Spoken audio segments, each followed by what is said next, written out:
In this way, the particles combined and formed themselves into different groups. In the solid state, God has made the particles cling so closely together that they are almost impossible to separate. They form a body which will not alter its shape unless one applies force. If a piece is broken off, the particle will still cling together.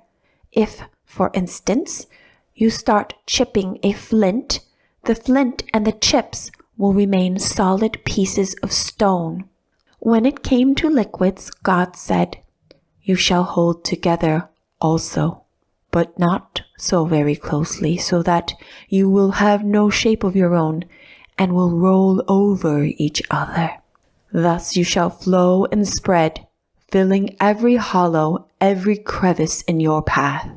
You will push downward and sideways, but never upward."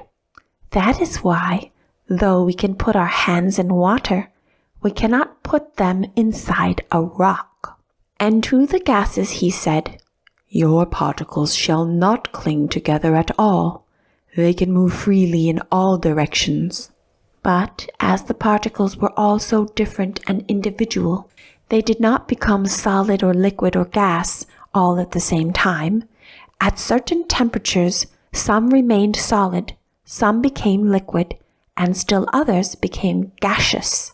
And so, while obeying these laws, the little drop of nothingness that was to become our world, the blazing mass, went on spinning and spinning around itself and around the sun in the tremendous cold of space. And as time went on, the outer ring of this mass began a dance, the dance of the elements. The particles that were at the outermost edge became cold and shrank. Huddling close together, they hurried to the earth, but as soon as they approached the hotter part, they became hot, and up they went again. Like little angels, they carried a bucket of hot, burning coal into space, then returned with some ice. How marvelous it is, and how simple! If you become hot, you expand, and as you expand, you become lighter and soar upwards, like bubbles of air in the water. But if you become cold, you shrink and fall as a grain of sand sinks to the bottom of a pond. Because of this law, the earth gradually changed from a ball of fire to the earth we know. This was the law that the tiny radiant particles obeyed as they danced their dance.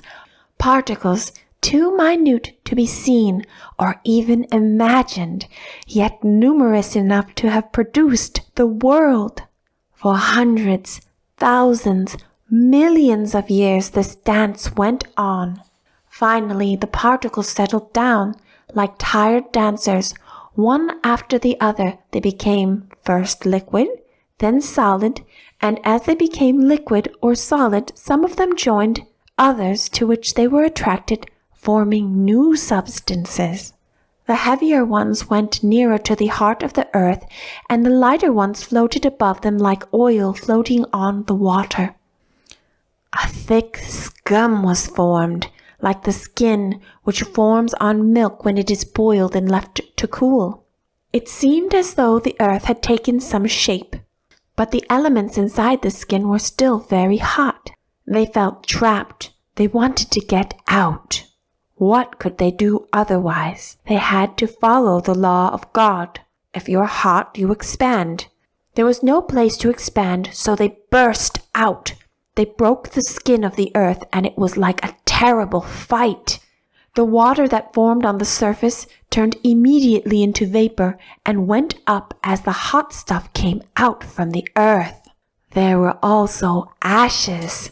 A veil of clouds was drawn to cover the earth so that nobody could see what was going on.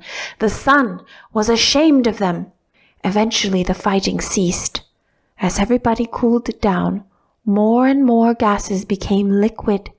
More and more liquids became solids.